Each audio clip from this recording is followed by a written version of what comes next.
When I was 16, I got really sick. I was run down, working hard in school, not eating properly. And I got pneumonia. And an abscess developed on my lung. Well, one day the abscess burst and I hemorrhaged. I needed blood. Pretty sure everybody thought I might die. Obviously I didn't. But some say that God saved me.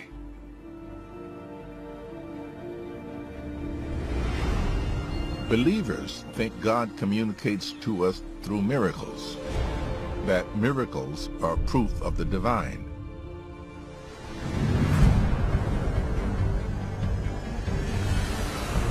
Now I'm going on a journey to discover the power of miracles. You fell from up there down to here. What did the doctor say? You are a miracle. To discover what's luck and what is fate. In the Chinese thought, everything has a reason for why it occurred. To see how belief in miracles can change history. The miracles symbolize the beginning of the Jewish people. And how faith can change lives. You are looking at a true miracle of God. To achieve what appears to be impossible. The real miracle is to transform the human mind. That's the miracle we need.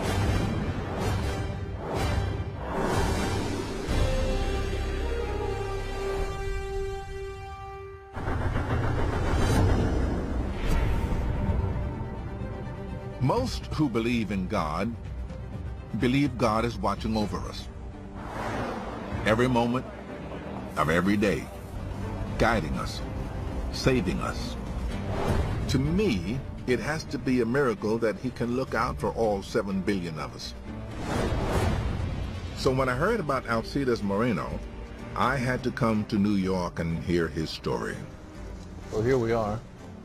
8 years ago, Alcides came to work as a window washer at this 47-story tower in Manhattan. Tell me about it. What happened? And I wake up in the morning, take my car and commute from New Jersey and come to the building. You take the elevator. And go all the way to the top. The top is 47 stories up. Stairs. Yes. And climb to the platform.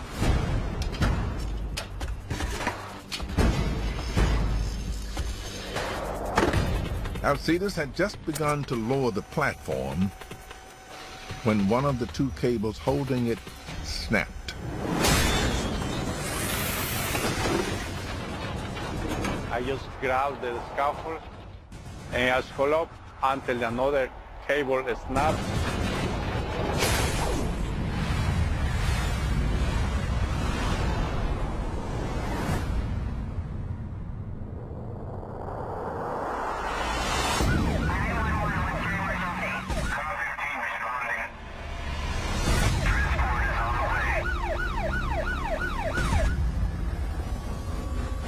The paramedics, they found him right in the middle, the scaffold like that. Between the 2 buildings. Yeah, between 2. It was right in the middle. They picked me up from there. Alcides fell 47 stories, 500 feet. He broke 10 bones. His lungs collapsed. He needed 43 pints of blood and plasma. He spent 3 weeks in a coma. Do you remember the day you woke up from the coma? I woke up December 24th, right there in the bed, and my wife was there. A fall from just 10 stories is something hardly anyone survives.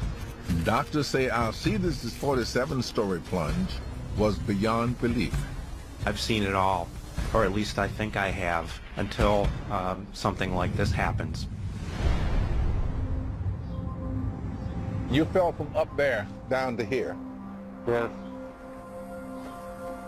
And here you are. Yes, sir. And look at that, walking, everything. Give me a name for that. I mean, the doctor told me, you are a miracle, man. Say, you are a miracle. What do you think? I don't know. Still, I don't know. Alcides has a hard time accepting this as a miracle because he was not alone when he fell. His younger brother was on this platform with him. He died the moment he hit the ground. What was your brother's name? Edgar. Edgar. There we are. Yes. Yeah, Two faces, the same. very nice. My brother was a big loss to me. He Were you was close? Really, really close. That was a great man. I'm sorry, Alcides. It must be very painful. Yes. I just bring it to work with me and to help it out. Because, He's younger? oh yes, that was younger than me and that was a good man.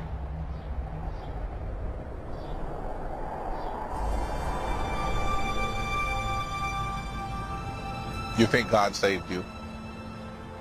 I think so, yeah, I believe that. Yes. So that makes you the miracle. But at the same time, your brother was gone. The one you, do you worry about that? Do you try to reconcile that? Try to figure out why him, Not me. not you? Why, well, yes. I asked him, why, what happened? Why? If it was me, I would wonder every day. God gave me a second chance, I mean, to keep going, though. To keep going on my life. And I'm still looking forward to find out what exactly I have to do.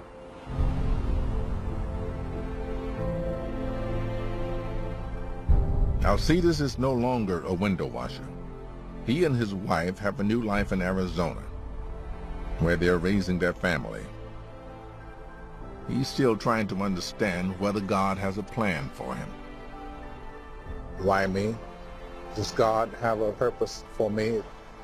Alcides wonders, why did I survive when my beloved brother did not? Why, I mean, is there some entity that makes that choice?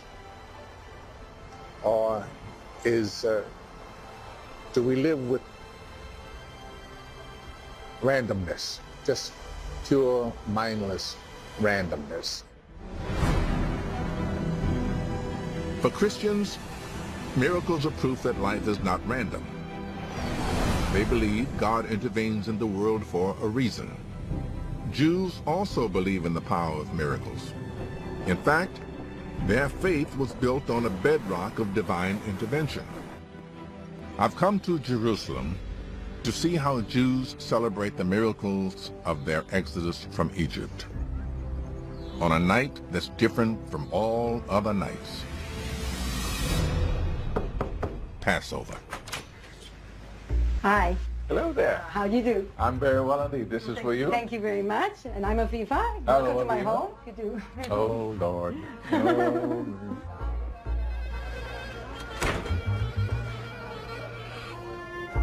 Rabbi Maya. Nice to meet you. How wonderful. Maya Leibowitz is the first Israeli-born woman ever to become a rabbi. Yeah, I've known a few rabbis, never a lady. I hope you enjoyed the Seder, and we'll do our utmost to make it Food, I'll be okay. food. Food, yes. This is the charoset, and you get to taste it, and we're going to decide if you got to make it feel. It's got to make you feel as if you're getting drunk. Is it winey enough? To tell you the truth, I think it's enough. I think it's enough too. Okay, guys, let's get started. Seder Pesach is starting. Come on, everybody sit down. One of the most important traditions in Judaism, and this has been ordered to us from our ancestors, thou shalt not speak on your cell phone during the Seder. So we have a cell phone basket here. The month that we came out of Egypt is called in Hebrew Nisan. Nisan comes from the word Nisim, which is miracles. It's the month of the miracles, which will symbolize the beginning of the Jewish people as a people, as an entity. The way we go with the Seder is that we read through the Haggadah. So Morgan, as our guest, we would welcome you to start with the bread of affliction. This is the bread of affliction that our fathers ate in the land of Egypt. Let all that are hungry enter and to eat, and all who are in want come and celebrate the Passover. This year we are slaves. Next year we shall be free men.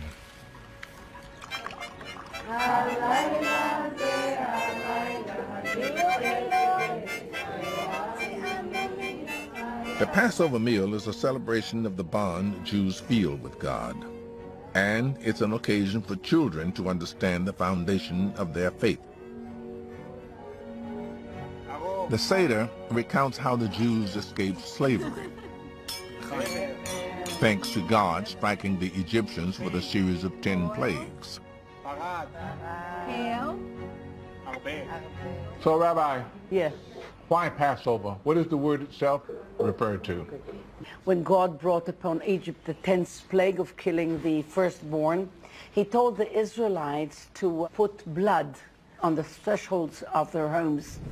And the angel of death passed over the homes of the Hebrews and only took the firstborn of the Egyptians.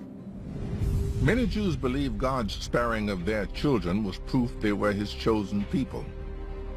But this was not the only divine sign. The miracle of getting out of Egypt was followed by the miracle of splitting of the sea. God made two miracles. One was splitting the sea before the Hebrews and then closing it before the Egyptians. So God wants us to remember the Egyptians are just his sons as we are. So by putting drops of wine on our plates, we're actually putting drops of sorrow that God had lost so many of his children while saving the others. This acknowledgement that the Exodus miracles didn't benefit everyone reminds me of Alcides Moreno. Divine will is not easy to understand. So what is your take on the whole idea of this series of miracles? I don't think anybody's going to split the sea for us today. I wish somebody would bring peace to us today. But the Bible is not a book of history. The Bible is a book of ideas. The question is, what can we learn from it? What can we take into our own life? It's the way of saying thank you, you know. It's the way of teaching the kids that every small thing is not granted, that you need to say thank you. It's nice to have parents. It's lovely to have a roof above your head. That's probably the biggest miracle of all of them, that Jews are still here. I want them to come out with the idea that miracles can happen. That's the story. The Israelites saw these miracles as proof that God cared about them. Not all modern Jews believe in the miracles of Passover, but these stories still define them as a people. And that deep well of tradition and moral strength has sustained them, been called on by them for thousands of years to get them through hard times. Around the world, belief in miracles gives people strength. In Mexico City, the Basilica of Our Lady of Guadalupe marks the spot where the Virgin Mary is said to have appeared to a peasant 500 years ago. In Hong Kong, Buddhist pilgrims flock to the statue of Guan Yin, who they hope will grant them medical cures, a spouse, or good grades. And in Rome, miracles can turn ordinary people into saints. I've come to the Vatican, to understand how the Catholic Church verifies miracles. I think the first time I was at the Vatican was about 1983. I'm meeting Monsignor Marcelo Sanchez Sorondo, the head of the Pontifical Academy of Sciences. So let's talk just for a moment about miracles. Do miracles really exist? For instance, Jesus walking on water? In the life of Christ, if you don't accept the miracles, it's impossible to understand. But each page of the gospel is a miracle of Christ. To consider a person a saint, the church needs a miracle.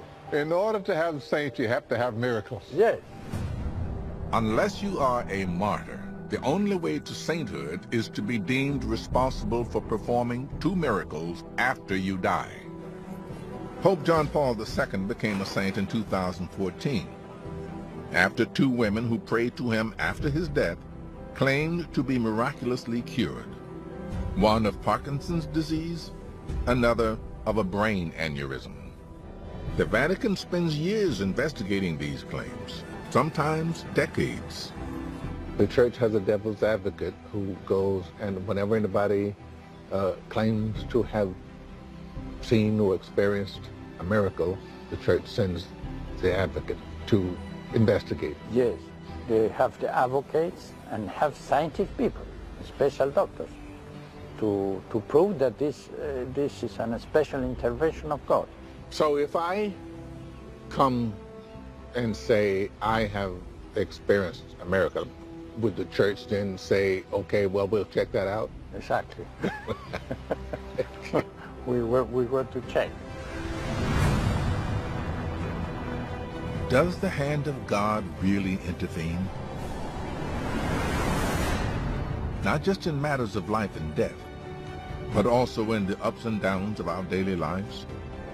Or does everything that happens happen by chance?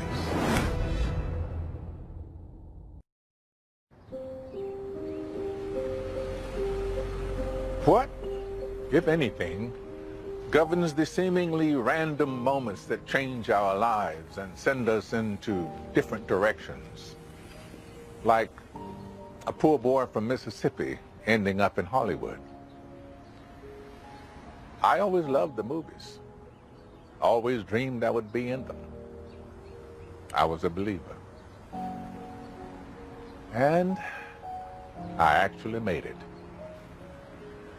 Now, was that a miracle?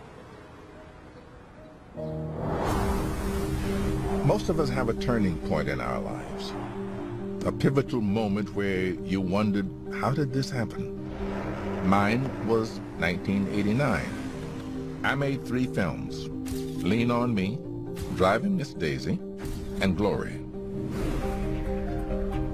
Did I make it happen? Was someone up there calling the shots? Or was I lucky? To try to understand this, I've arranged to meet a psychology professor who thinks we often mistake random chance for miracles.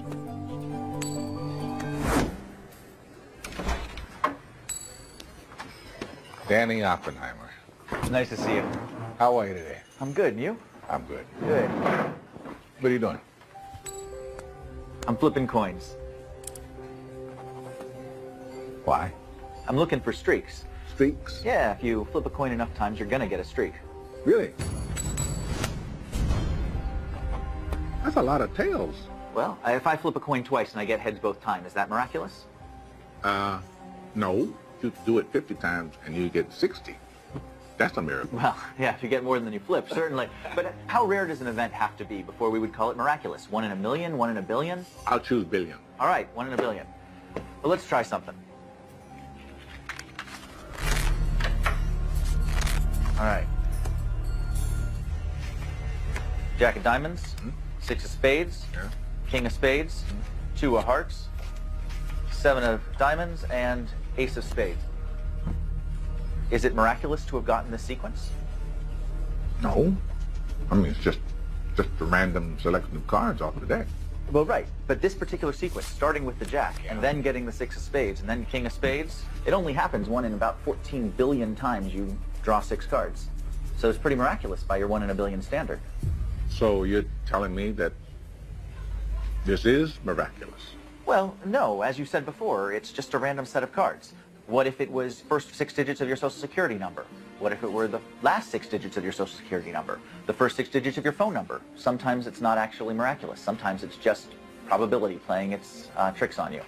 All right, so how do we include the divine? Because there are people who really do think that there is divine intervention in these kinds of interplays. Absolutely, and nothing I'm saying here rules out the possibility of the divine. The fact that probability predicts certain things doesn't mean that there can't be divine intervention. But miraculous things that are so unlikely that you think it can't happen by chance alone, they do happen, and they have to happen. It would be odd if they didn't, because with 6 billion people in the world, there are so many opportunities for something really unusual to happen. We would expect it to happen to some of them. It's human nature to make a symphony out of the cacophony of events going on around us. Doesn't mean that divine providence doesn't exist.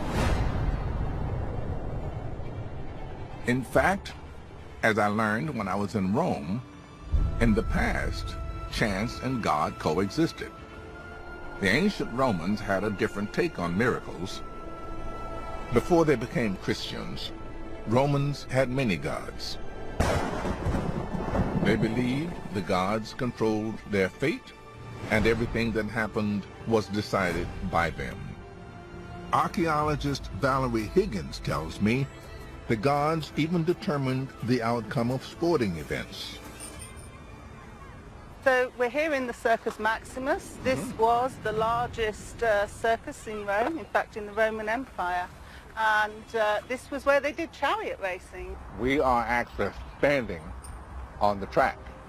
Yeah, the starting gates were down there, and they would race through here up to the other end where they would turn around and then go back down that end. And they would do that 7 times. At least 250,000 people could fit in here. Bedlam. Yeah, right. So this was a place that was full of life and full of action. Well, it must have been quite a lot like modern day horse racing, you know, betting and wagering and... For sure, yes. We know there was lots of betting and lots of gambling. Gambling, particularly on dice games, was frowned upon because you were betting on the will of the gods. But widespread gambling began to change the way Romans thought about fate and opened the way for belief in miracles.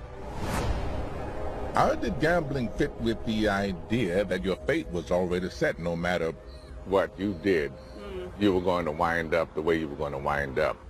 They did very much believe that their fate was set, but you know, it didn't make them passive. They certainly did everything they could to get the gods behind their riders. Well, I would ask, like for instance, of a day of a big race, you know, and the ancient Romans were thinking, well, it's in the hands of the gods, but we need to know what the gods want. Right, right.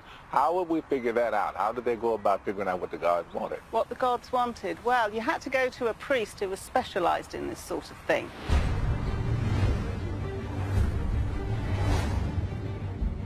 Just around the corner from the racetrack, hidden in an alleyway and down in a basement, Valerie takes me to see the remains of a temple that dates back to the 3rd century, a place where Romans may have tried to twist the will of the gods. This is spectacular. Yes, it is. What we're coming into now is a Mithraeum. Mithraeum? Yeah, that's right. It's a special kind of ritual space for the cult of Mithras. He's the god. He's killing the bull. Mithras was a god for men, tough men, soldiers, powerful businessmen. So we're here in this Mithraeum, which is kind of like the original man cave.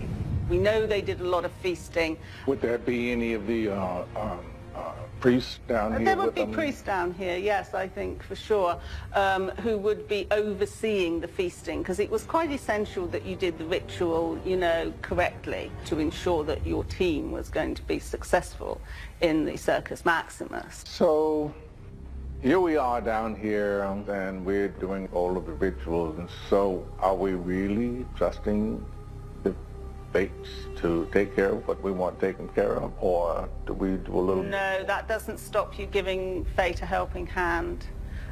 Certainly we know there was a lot of cheating that went on in the Circus Maximus. No. Oh, I'm afraid so. They did everything they could to make things work, to make them successful, and they certainly weren't above cheating. The fact that you were allowing the gods to decide your fate didn't mean that you couldn't help them along. If you could, If you could help them. yeah, you know, because their idea is that the God works for you. And that's in every aspect of your life, including, of course, your team racing in the Circus Maximus. Yeah. The Romans don't have faith. They just follow the rituals. They have fates. They had fates, quite right. They had fates, not faith. That H makes a big difference. The ancient Romans believed that if you were good to the gods, they would be good to you. Every single event, from winning a chariot race to rolling of the dice, could be the result of divine intervention, a minor miracle.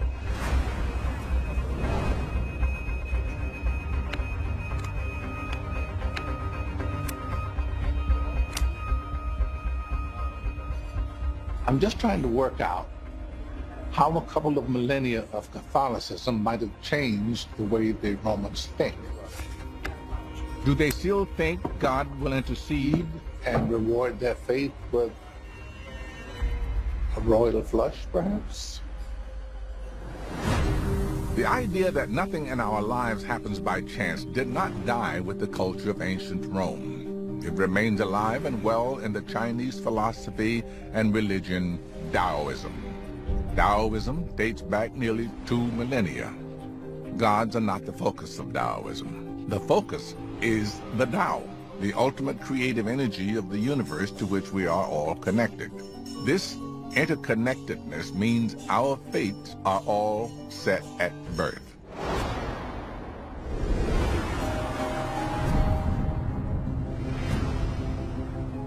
So, do Taoists believe miracles are possible? To find out, I'm heading to the heart of the Chinese community in Los Angeles to meet a 4th-generation Taoist fate calculator named Jenny Liu. Jenny Liu? Morgan Freeman.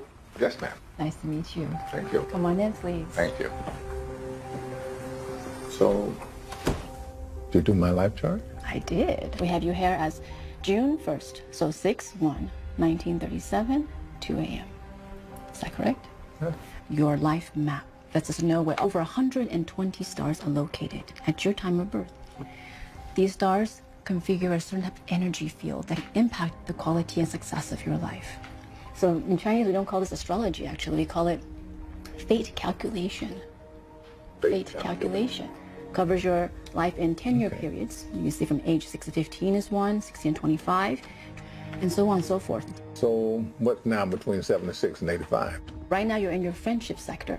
In your friendship sector, the star that's there is called Wencang. This star represents scholars, learned people. These are the people that you want to surround yourselves with. So far, so good. So far, so good. And one of the reasons why maybe you have not come here yet until today is one of the stars in your personal sector is called Lianzhen. And Lianzhen is the adventurer.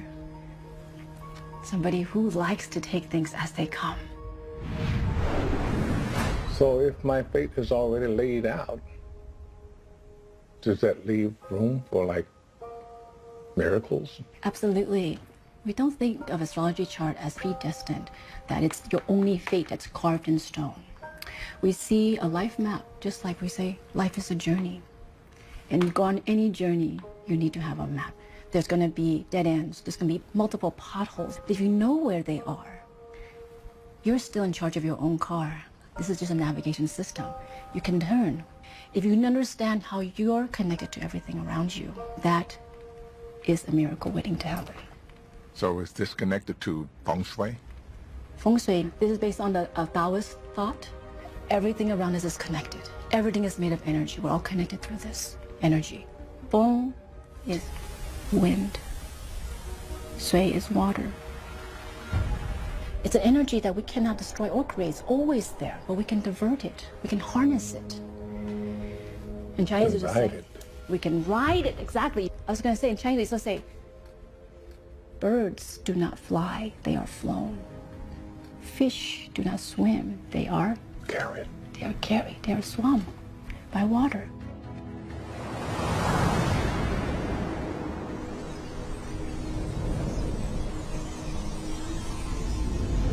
We always think, particularly in Christianity, that a miracle is a result of divine intervention. In the Chinese thought, everything is connected. Everything has a reason for why it occurred. Thank you. Thank you. Feng shui. Wind, water. Birds don't fly, they ride the wind. Fish don't swim, they're carried. Everything that happens to us is a result of all the things that we are connected to. What we call divine intervention is merely connections we weren't aware of.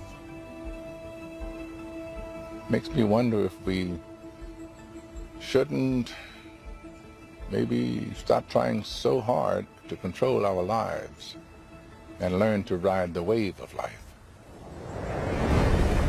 Our lives are filled with unexpected twists and turns. Some believe there's nothing beyond randomness. Others say we're propelled by the will of God or the energy of the universe.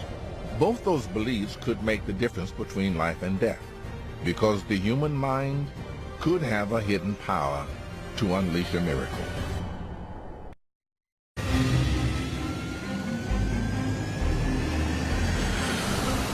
I'm traveling the world trying to understand the power of miracles. And I've come to Cairo to find out if that power could come from our own minds. I'm visiting one of the world's oldest hospitals, a place that was famous for combining medical science with the healing power of belief. So the writings around the building describe the founding of this hospital and of the entire complex. Harvard historian of Islam and physician Ahmed Ragab has brought me to the Qalawun complex, which first opened its doors around 1285 AD. This would be the entrance through which patients would normally walk. Wow. This is a dramatic change from outside? This is actually by design. When you walk into this corridor, from the outside, the sunny and the dirty street, and it's very noisy. You walk in here, it's a dark, calm, and shaded corridor. Patients came here hoping to be cured by both cutting-edge medicine and a miraculous intervention from God. I want to show you something here. Oh, okay. Oh, my goodness. The construction here is the most impressive thing I think I've seen anywhere. This is the shrine of Sultan Qalawun, the founder of this hospital. Patients would have come in and offer a prayer of thanks for the Sultan. Slowly, Qalawun himself becomes connected to the idea of healing. It's like in this history, we're looking at the making of a healing saint. Does that mean that there becomes a connection between faith and healing? Medicine as a whole was seen as the conduit of the will of God. So at the end of the day, we fall sick. In part, this is something that God wills, and we would only be healed through medicine, but only by the will of God. Exactly. So actually, everything that happens is the will of God. Exactly.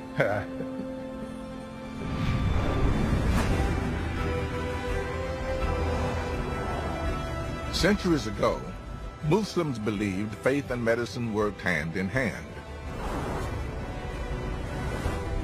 But can belief in divine intervention actually help medicine heal us today?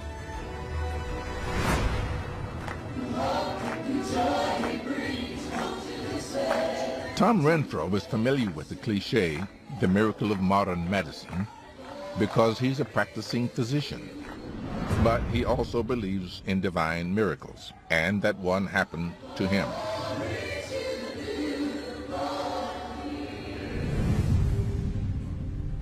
It was 18 years ago that I stood there to give thanks to God for healing me.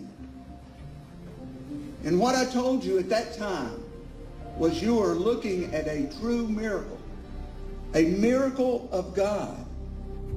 The hunt for miracle stories has brought Indiana University scholar Candy Gunter Brown to Norton, Virginia, to meet Tom. She's studying whether faith and prayer can actually improve medical outcomes. The question that really interests me is what happens when people pray for healing? Well, Candy, it was in 1996, in the fall of that year, that I found a nodule on the back of my neck. Later on that fall, I found more nodules under my arm, and I sought medical attention, and the biopsy under my arm showed that I had an unusual form of lymphoma called mantle cell lymphoma. The prognosis was very poor, and they gave me months to live and basically told me, enjoy what time you have left. And the goal is to hopefully keep me alive through Christmas. I was a physician. I knew the objective evidence that was there. I was in multi-organ failure. I had a disease that there was no medicine or cure for that would wipe this disease out.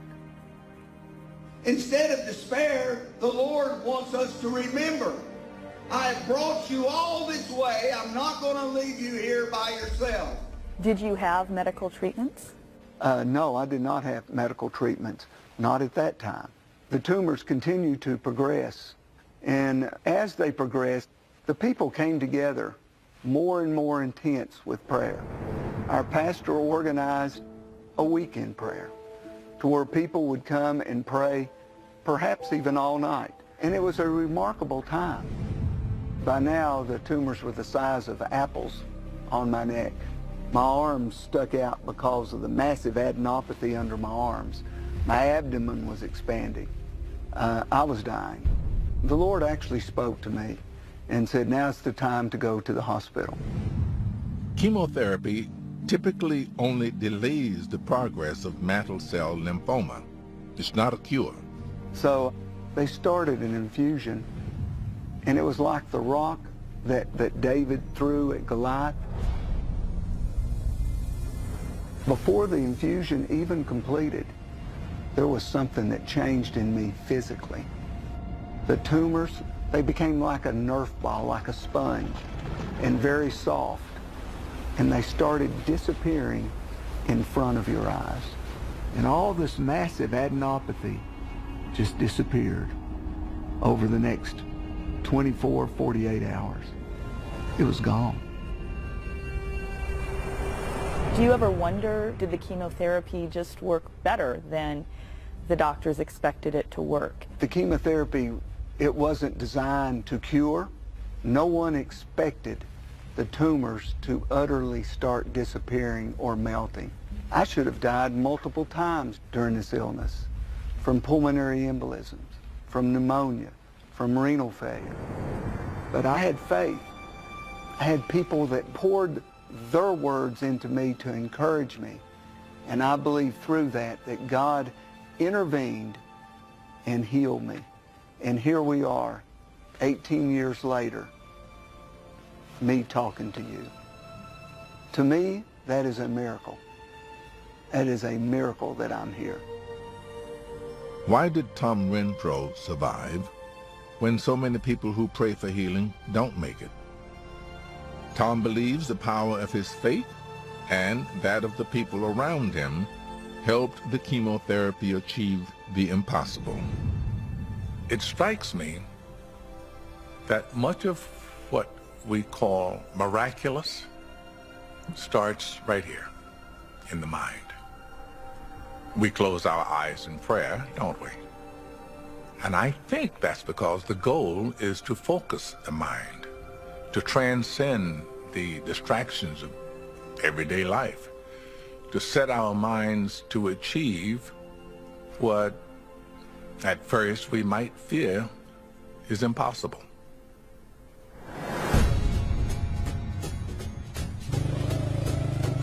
I've come to India to explore a religion that believes we all have the mental power to perform miracles. This is the Mahabodhi temple in Bodh Gaya.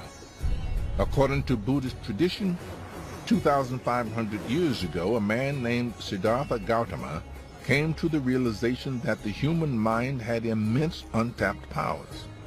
In doing so, he founded an entirely new religion, Buddhism. And tradition says he did it right here under this tree.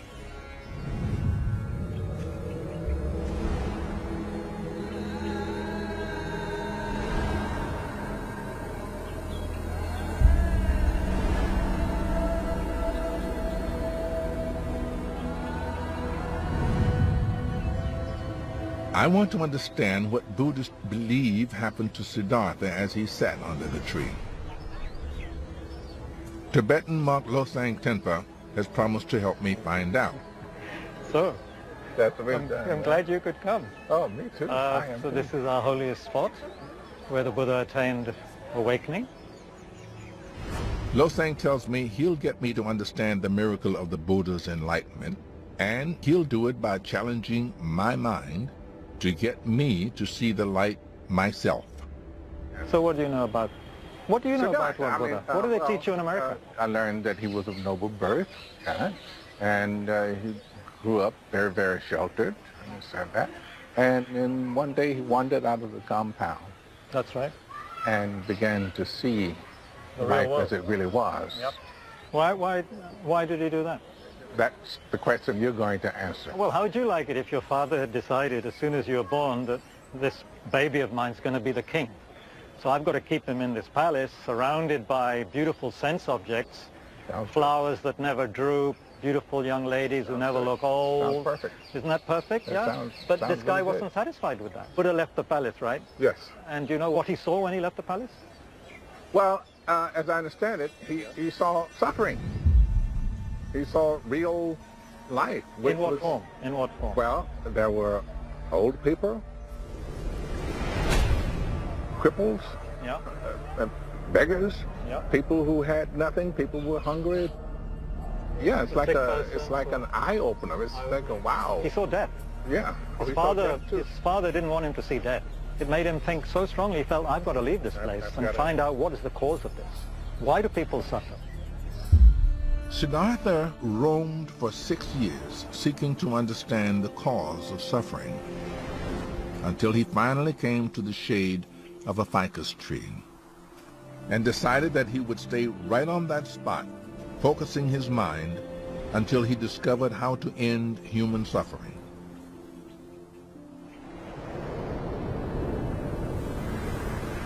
After sitting motionless for an entire night, Siddhartha achieved a mental transformation. Buddhists say he became the Buddha, the enlightened one. Taught us, he said, you know, what a good doctor would tell a patient. Man, you're sick. You're sick. You're suffering. You know, you have a problem. Second, I know the cause. Basically, this craving, attachment. The Buddha realized that by letting go of his desires and his attachment to the material world, he could rid himself of suffering. For the Buddha, and for generations of Buddhists after him, this freedom from attachment seems to allow a remarkable, perhaps even miraculous, mental and physical focus. You know, he was so grateful to this tree under which he'd sat and achieved this amazing realization. He sat in this area for 7 weeks, and for one of those weeks, just gazing unwinkingly, they say. Unmoving and unblinking for 7 days. It's possible, why not? We haven't exercised our minds. We're so busy with external things, buying and selling and doing all the things we you've do. never actually seen a yogi in action? Well, in a sense, it's an amazing thing, but you and I can do it. For Buddhists, years of mental training and showing love and compassion to others can free them from suffering. Walking around this temple, you feel like a miracle really could happen. The miracle of people being content with their lives. People getting along together. Do you want to just come and see how a Tibetan Lama teaches Western students? Sure. How are you? I am well. How are you, sir? Very good. I saw your movie. Oh, you did? Which one? I don't know. Who else likes my movie? Bravo. Shortcut. We all need to care and love and respect each other. That is the source of happiness. Whoever had that, their journey is good. Whoever not keep this in the heart, journey is not good. Thank you. From today, you are my friend. Where?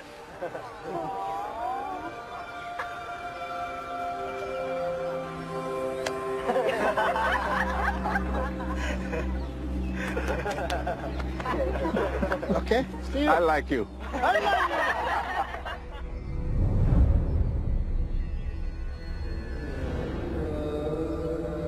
you. So, a lot of religions are pretty much miracle-based. I mean, Christianity, Judaism. Right. Really. Right. You don't do miracles? But what's a miracle? I mean, flying in the sky, is that a miracle? Birds do it. It is. Birds do it. But we normally think of miracles as some sort of divine thing, something that gives us proof of God or something, you know. Okay, so that we could ask, where's God? We ask the mystics or the yogis, where's God? They'll point here. They won't point up there. They'll say it's in here. So then, if you're being inspired by your inner God, Buddha, Christ, Krishna, whatever you want to call it, maybe then you can perform what's called a miracle. What does this world need the most? It needs healing, right? Love. It needs reconciliation. I think that's the miracle, and that's the miracle we need. We don't need people levitating 3 inches off their butt, while meditating. That's stupid. So let's stick to the real miracle, which is to transform the human mind, really. All right. You know what you just did? What? You solved the problem of miracles. Thank you. Can walk on. You're all right in my book.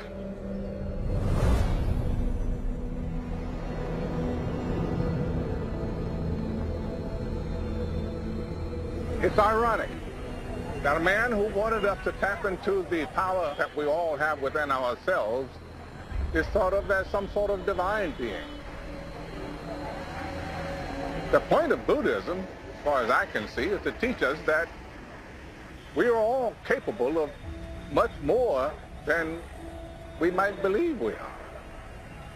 We just concentrate on it, just put our minds to it.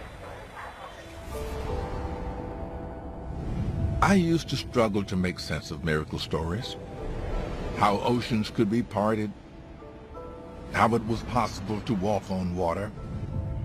But I think I was missing the point. To believe in miracles is to believe there is more to life than meets the eye. To accept there could be something that connects us, unites us. So many souls pass through this world.